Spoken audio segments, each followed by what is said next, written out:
keeps going out of control. Randy Colfeld then gets naked pictures of the victims. He then starts pushing them out there, trying to get other pedophiles out there. And so what Randy Colfeld started doing was manipulating the whole situation. He had naked pictures of the victim. He then started posting on social media site for other pedophiles to go out there and other scumbags to start looking at. Then his plan was that he was going to have them make videos with this girl. He was soliciting her out. Now Randy is up in Clay County, and down here in Pasco County, he's soliciting this 15-year-old girl to have sex with people to make videos. So that's what he was doing. So he would set them up. He'd say, hey, look, I want you to make this video. And then he was putting on a website called Adult Friend Finder. And I guess on this site, there's a $30 charge to get in. Then you can charge additionally to watch these videos. But it's basically, this is child pornography that they're setting up and they're putting on these sites. And so, you know, as he's going through this, this girl's now 16 years old. And so men start showing up to her house. On March 19th of 2023, Randy Colfeld arranged for 69-year-old Sydney Smith to have sexual intercourse with the 16-year-old victim. Sydney Smith picks her up at her house. They drive to Sydney's house. He's getting her drunk at the place. They start videotaping it. But this is how sick this whole situation is. Randy Colfeld starts telling the victim, yeah, you're not doing it right. This is what I want you to do. I don't want to get into details of it. It's horrible. But he's basically directing what's going on. He's getting upset with her. And at one point he says, if you're not going to do what I tell you, I'll just find other girls. So you just see a 44-year-old male manipulating this 16-year-old little girl. On March 19th and March 20th, 33-year-old Brandon Sarno was picked up the victim at her house. Brandon Sarno went to the woods with her. They started using drugs. He then pulls out his cell phone as if he's going to record, but then he says, oh, my recording didn't work, which, of course, the main suspect in this case gets upset about. But I'm going to point out two things. One is Brandon Sarno was arrested in 2013 for similar style charges under an FDLE sting. FDLE did their job. But unfortunately, this suspect, this criminal, this scumbag, was back out on the street, and he did it again. The other part is we believe that he was street smart. He knew that he had made that video and then sent it to Randy, that would have been additional charges. So he's like, oh, my phone didn't work. But that's the type of people we're dealing with. But let me point out that also at this time, Brandon Sarno starts grooming the victim. He starts figuring out, this girl is vulnerable. I'm right here in this community. Let me start grooming her. On March the 20th, Randy Colfeld tells the victim that another male is going to be coming to her house. Randy Colfeld tells the victim exactly where to go, how to perform these sexual acts. The 29-year-old John Kahindi picks her up at the house. They go to the Days Inn in Port Richey. They perform the sexual acts and videotape it and then send it to Randy Colfeld. Then afterwards, and then he uploads it to Adult Friend Finder again. And John Kahindi then takes the victim to the store to get vape.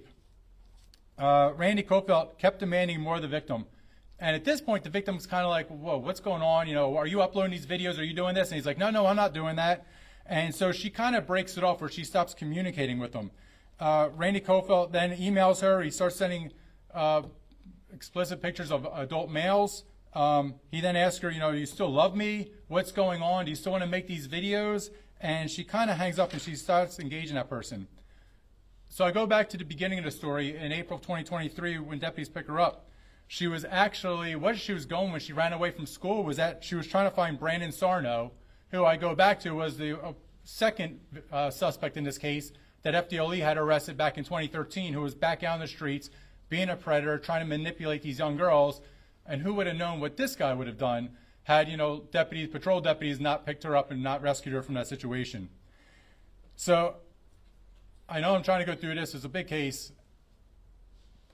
But what I'm saying, I go back to what our detectives had to see on those videos, what the, you know, Rita Peters had to go through. I can never explain it. I will never want to explain it. I will never want to talk about it. But it's horrific. Randy Colfeld on his phone, when they're still going through the investigation, through search warrants. I mean, we did everything we were supposed to do legally. We went through search warrants, got everything we had to do. You find videos of 2 to 6-year-old kids, over hundreds of them. They're saying they're still going through and they can't find hundreds of them. But you're seeing, you know, male, female, bestiality. You're seeing things that nobody should ever have to see. This Randy Colfeld, I know one thing he said was that he's scared to death of going to prison. Randy Colfeld, you should be scared to death to have to see God. God's going to be the ultimate decider upon you. for what you've done to all these people. As I go back to, this is still an ongoing case. There's a couple of things I want to explain and talk about, and the fact of what we need out there from the community. One is we need anybody else who's been a victim, anybody, realize you're the victim. It's not your fault. Please have the courage to come forward. Please come forward, help out, because as bad as you feel, there's somebody else who feels horrible too, and maybe you are the one that rescues them. The other one too is with human trafficking. You know, everybody thinks, oh, this happens in the streets, it happens in, you know, restaurants or massage parlors. It's happening online now. So be aware of that. For parents, recognize this young girl, she had her iPad taken away from her, she had her phone taken away from her. But what wasn't taken away was the TV. So she was using a television app to go on there and communicate with Randy Colfelt. We have to find a way to civilly go after these websites. If they're not going to protect our kids, we need to go after them. They have a civil responsibility to protect children. If they know what's going on, the content going on there, we have to go after them. And then the other one is, we can never live in a society where pedophilia is normal. I say that with deepest sincerity. We cannot live in a society where pedophilia is normal. These young kids have no idea what's going on. They're being manipulated. And you know, for those 2 to 6 year olds that are on that site, this is horrible. We cannot normalize this. And with that being said, before I bring the general up, I just ask again, everybody pray. I ask God Almighty to look upon. Nobody has to go through this hell that these kids are living with. So I just pray that we can find these kids, we can rescue these kids, and the victim advocates can take them out of the hell they're in. So with that being said, General Moody, appreciate it. Thank you, Sheriff. And Pasco County Sheriff's Office got a lot of praise for me before we came out here, but I just want to say to this community, the Tampa Bay community, Pasco County is really doing some things right. They have not only their detectives and their deputies that are educated and trained in human trafficking, but they give and support their victim advocates. And the victim advocates in many of these cases are the reason a case succeeds or fails. The reason we can put a horrific individual who is only going to harm people in our community behind bars, or we don't. And so in this case specifically, the victim advocate who worked with the victim made sure that she knew she could trust law enforcement and trust the advocate, helped her recall information, helped her identify offenders. Extraordinarily important. And so I commend her, and I know that Pasco County is very proud of her actions. This is an incredibly devastating, tragic case. It's some of the worst activity that I have seen in human trafficking, and we often talk about human trafficking and what sets it apart from other types of sex crimes. It's when coercion of some sort is used to force a person. It doesn't have to be a child. Many of our cases in which we rescue people, they're not children, but they force individuals into sexual or labor activities against their will. In this case, a man had significant control of a child by using his purported affection and love. And the threat of taking that away or shifting that to another victim terrified this young girl. And so she would do whatever he asked her to, with whomever. And that is what these men and women standing behind me did. They uncovered that. And we know that he had already threatened this young victim with finding someone else. So this young victim who bravely came forward and worked with law enforcement officers, no doubt has saved other young girls from going through this same hell. As a mother of a young child who is often online, this hits us all to our core, especially if right now you have young children at home. You can't help but go there and start imagining this happening in your own family. But indeed, all of these young children in Florida need protection. And they all need people to care about them, and that's what's great about this department and what they've done today. I'm also incredibly proud that this case, which spanned beyond jurisdictional boundaries, beyond age limits, we were able to bring in partners that have been highly trained and are set up to immediately go after these folks in other counties. FDLE, thank you so much for your efforts. Clay County, who is here today with us, provided tremendous assistance in a search warrant and an arrest in their county, and we were able to quickly identify other offenders and arrest them and take them off the streets. This is a great example of how within Florida we have been able to identify this crime, how it is infiltrating throughout our different jurisdictions, and assemble a team that can be effective and efficient, strike quickly in bringing perpetrators to justice. So this is a great example, and I'm so proud of this team, and I'm glad you are here to help us inform the community of their efforts. I'm also proud of my statewide prosecutors. Since taking office, they knew how much this crime and atrocity meant to me. They have been diligent in their efforts. They have a near perfect conviction rate. I believe they've put about 100 traffickers behind bars in that short amount of time. Thank you so much.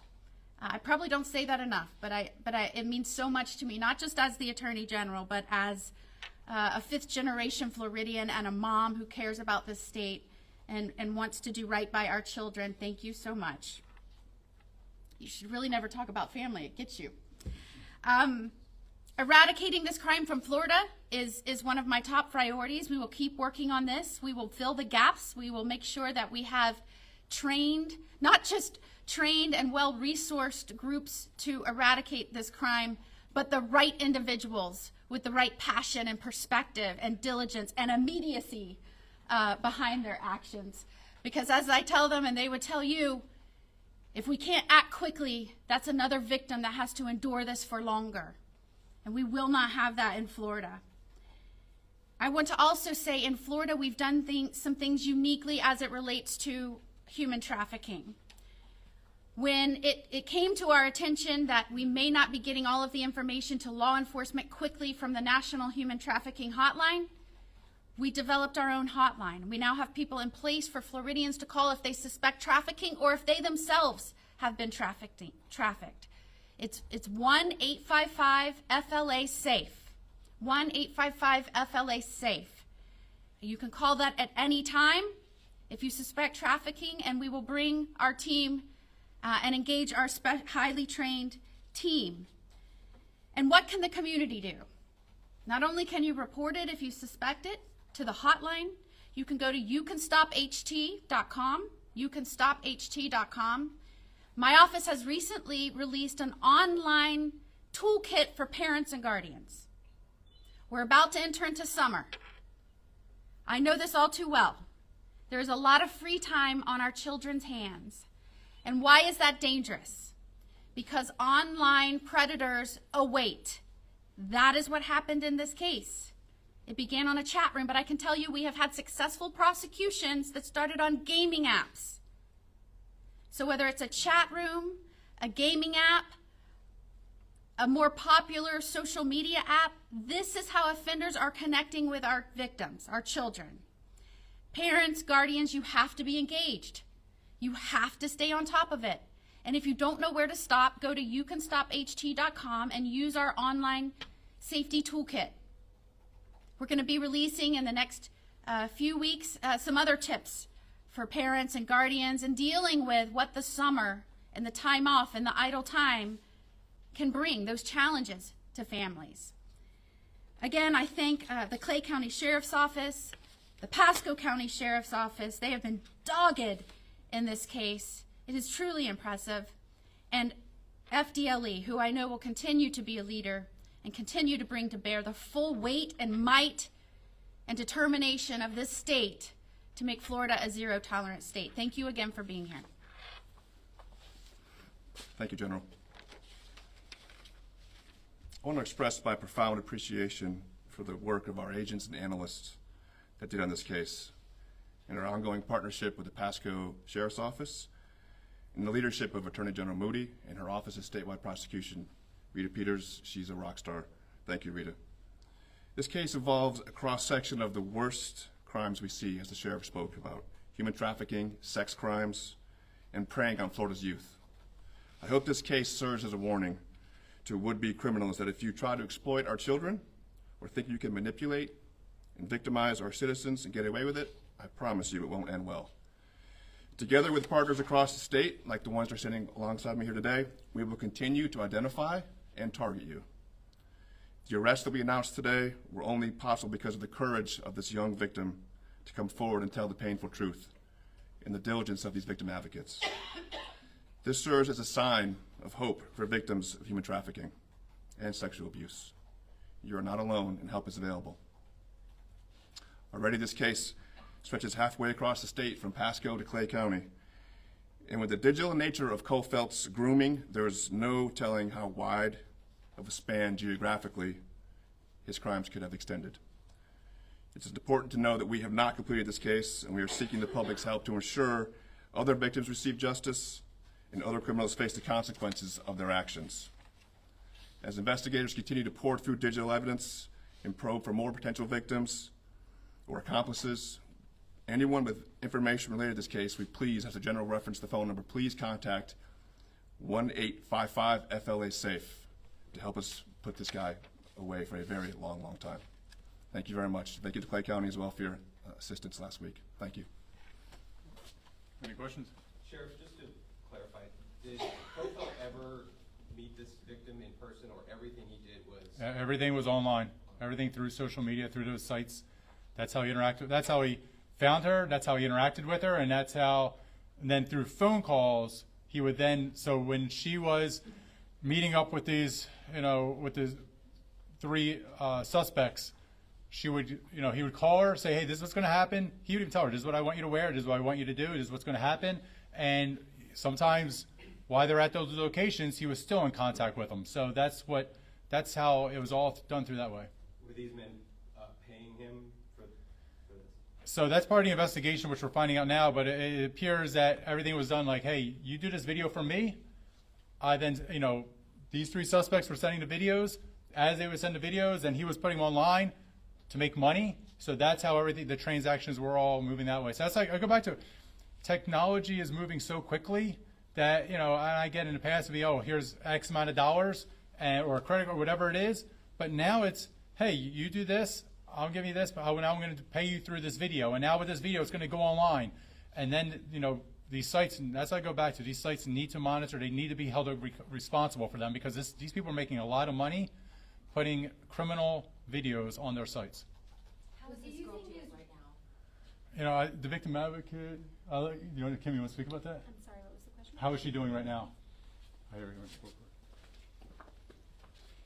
She's doing better. She's in her healing phase right now. It's going to be a long journey for her, but we are diligent to walk alongside her to ensure that she does reach her full potential in life and to continue to wrap her with wraparound care services.